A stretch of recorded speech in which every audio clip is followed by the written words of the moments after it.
Bonjour et bienvenue pour la deuxième partie de cette vidéo, création de formulaire. Alors, ici, il est question de mettre des restrictions de sorte que le répondant puisse fournir des réponses cohérentes aux questions qui sont posées. Alors, je reviens donc sur l'onglet développeur et en dessous, je sélectionne le mode création. Ce qui va me permettre, en double-cliquant sur la case à cocher oui, de pouvoir entrer dans la procédure de cette case à cocher afin d'entrer le code qui va me permettre de faire quoi. En revenant sur mon fichier, je vous explique. Alors, il s'agira, le code que je vais entrer devra me permettre que si jamais la case à cocher non est cochée et que je coche sur la case à cocher oui, que la case à cocher oui soit sélectionnée et cochée et que la case à cocher non soit automatiquement décochée. Alors, on revient donc dans notre fiche où on va entrer du code. Et là, on va dire si checkbox 1 point value. Alors, si la valeur de checkbox 1 égale à vrai, alors checkbox 1. Alors, la valeur de checkbox 1 devra prendre la valeur fausse. Alors, nous allons nous assurer que checkbox 1, ça correspond bien à la case à cocher non. Alors, on va donc cliquer sur la case à cocher non, afficher les propriétés et vérifier que le nom de cette case à cocher, c'est bien checkbox 1. Ce qui est le cas. Après donc avoir introduit ce code, nous allons vérifier qu'il marche effectivement. Déboguer, compiler, tout va bien jusque-là. On revient donc dans notre fichier Word, on décoche mode création, on coche sur la case à cocher non, et on coche ensuite sur la case à cocher oui. Et voilà, la manipulation marche bel et bien. On va donc continuer dans ce sens pour la case à cocher non également. Parce que voyez-vous, la case à cocher oui étant cliquée, on clique sur la case à cocher non, rien ne se produit. Il faudra donc entrer du code pour que, en cochant la case à cocher non, que la case à cocher oui, elle, soit décochée. Alors on va double-cliquer sur la case à cocher non. Bon, je vais déjà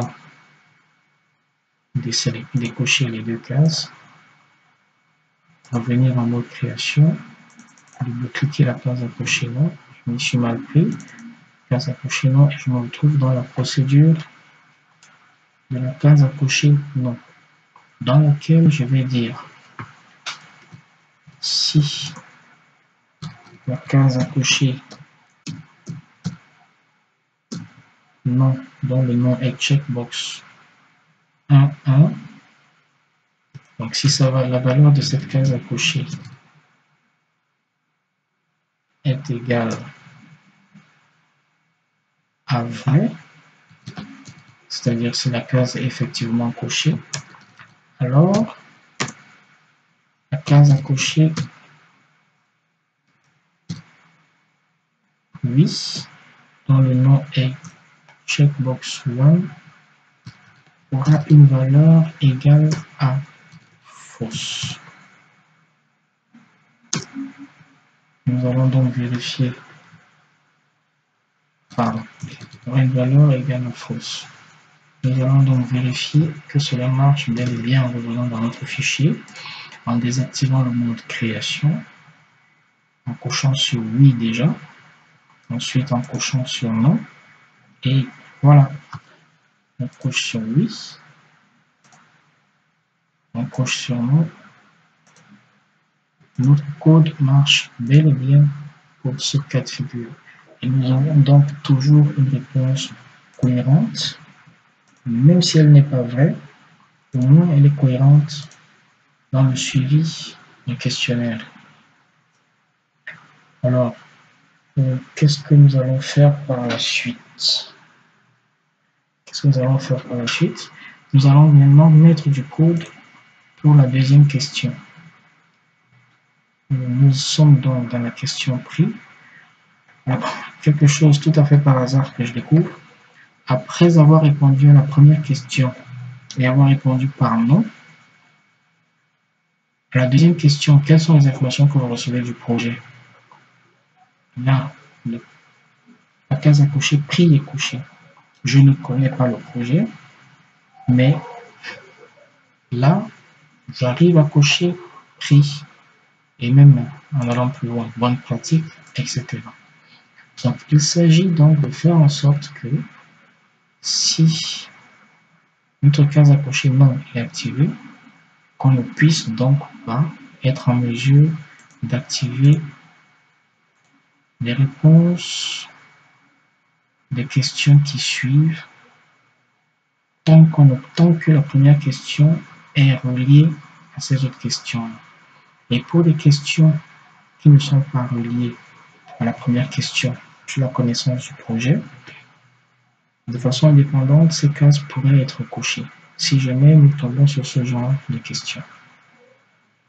Donc, ce sera donc le deuxième exercice ou sous-exercice dans cet exercice à mettre en place. Cependant, je voudrais remettre ça plus tard afin d'aller question par question déjà, si possible, et au fur et à mesure relier les questions les unes aux autres selon la pertinence du moment. Donc la question 1 étant résolue, tout du moins pour se contenter de faire ce qu'on s'était promis de faire, nous allons donc passer à la question 2 et repartir dans le code en activant déjà le mode création et en double-cliquant sur la case à cocher prix et tenter de taper le code qui va nous permettre que si la case à cocher oui est cochée, qu'on ait la possibilité de cocher prix et consort. Et que si la case à cocher non est celle qui est cochée, qu'on n'ait pas la possibilité de cocher prix et consort. Pour ce faire, dans la case à cocher prix, on pourra donc dire si la case à cocher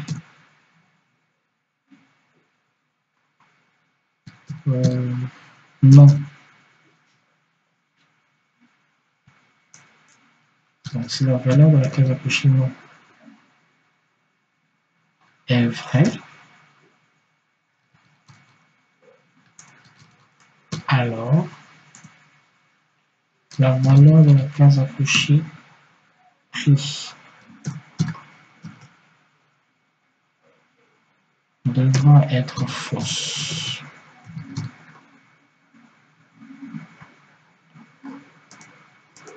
Voilà donc ce que nous avons. Allons donc vérifier. On désactive le mode création et on clique sur prix. Vous voyez que là, si je clique sur oui, non est désactivé, je peux cliquer sur prix. Mais si je clique sur non et que je désactive prix, c'est bien possible, mais que j'active prix, c'est pas possible. Ça, c'est encore une bonne chose de fait. Mais là, tout à l'heure, vous avez vu qu'en cliquant sur oui, je clique sur prix, et en cliquant sur non, oui est décoché, mais prix n'est pas décoché. Il faudrait donc arriver à faire en sorte que, vu qu'on ne connaît pas le projet, on ne peut donc pas recevoir des informations sur le prix notamment, et que en cliquant donc sur non, en cochant donc sur non, que prix, au même titre que oui, se désactive. Alors, comment est-ce que nous allons faire ça? On revient donc dans notre afficheur de code et on va tenter d'introduire une nouvelle condition dans ce sens-là. Et ça va se passer dans la case à cocher non. Donc on active le mode création déjà pour pouvoir s'orienter de où se trouve la case à cocher non. C'est bel et bien là où le curseur clignote. Et on va rajouter une autre condition. Donc si la case à cocher,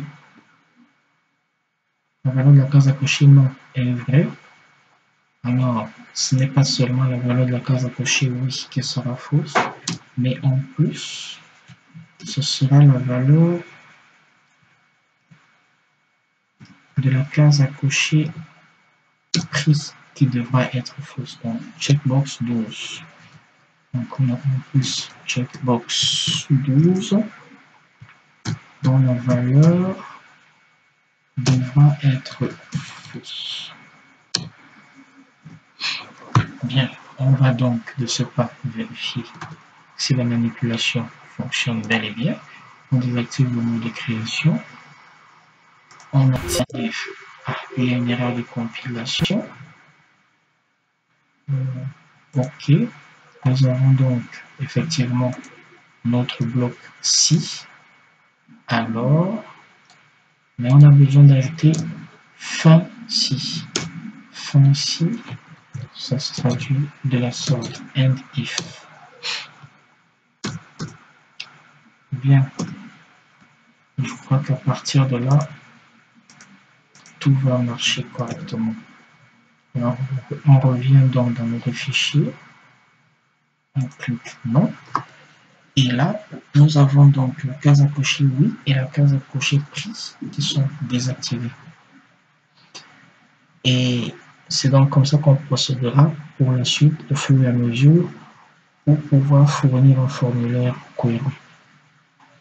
Alors, vous voyez bien que c'est par tâtonnement au fur et à mesure que j'évolue que je me rends compte de l'endroit où je dois taper du code, introduire du code pour que ce que je cherche à mettre en place fonctionne. Vous avez également remarqué que je reviens en permanence pour vérifier à quoi correspond checkbox 12, à quoi correspond checkbox 11, à quoi correspond checkbox 1, et que au fur et à mesure que je vais introduire des restrictions de sorte d'obtenir un formulaire à réponse cohérente, je vais régulièrement vérifier le nom de la case à cocher avant d'aller introduire du texte, du code. C'est un travail vraiment très fastidieux qui pourrait être simplifié dans une certaine mesure en interrompant déjà, en interrompant le code et en revenant, non seulement en interrompant le code, en effaçant même tout le code pour initialiser tout ce qui a déjà été fait. On ferme la fenêtre du code et on se remet en mode. J'ai bien envie de désactiver tout ce qui a été coché. On se remet en mode création et il va s'agir pour nous de renommer les cases à cocher de sorte qu'on puisse s'orienter facilement en retrouvant leur nom. Donc là, la case à cocher oui, son nom c'est checkbox 1. Vu que c'est sous la question numéro 1, j'ai bien envie de renommer cette case à cocher de la sorte question 1-8 oui.